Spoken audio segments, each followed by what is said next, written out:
Nipah എന്തുകൊണ്ട് കോഴിക്കോടും സമീപ ജില്ലകളിലും മാത്രം റിപ്പോർട്ട് ചെയ്യുന്നുവെന്നാണ് ഇപ്പോൾ പല കോണുകളിൽ നിന്നും ഉയരുന്ന ചോദ്യം.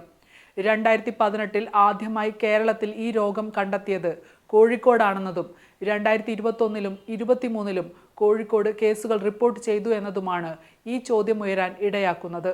2019 കൊച്ചിയിൽ നിപ്പ റിപ്പോർട്ട് ചെയ്തിരുന്നു. ഇപ്പോൾ മലപ്പുറത്തും. കോഴിക്കോട് മാത്രമല്ല നിപ്പ വൈറസിന്റെ സാന്നിധ്യമുള്ളതെന്നാണ് ഇത് സംബന്ധിച്ചുള്ള പഠനങ്ങൾ സൂചിപ്പിക്കുന്നത്. സ്രവങ്ങളെടുത്ത് പരിശോധിച്ചതിൽ വയനാട്, മലപ്പുറം, എറണാകുളം, ഇടുക്കി എന്നീ ജില്ലകളിലെ വവ്വാലുകളിലും നിപ്പ വൈറസിന്റെ ആന്റിബോഡി കണ്ടെത്തിയിട്ടുണ്ട്.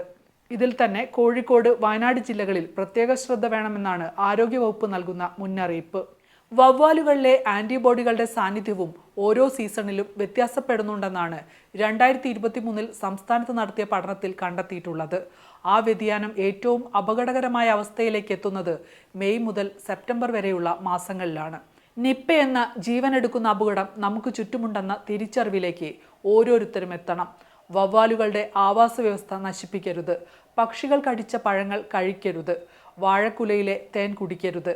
വവ്വാലുകളെയോ അവയുടെ വിസർജ്യമോ അവ കടിച്ച വസ്തുക്കളോ സ്പർശിക്കുന്ന സാഹചര്യമുണ്ടായാൽ കൈകൾ സോപ്പ് ഉപയോഗിച്ച് കഴുകണം.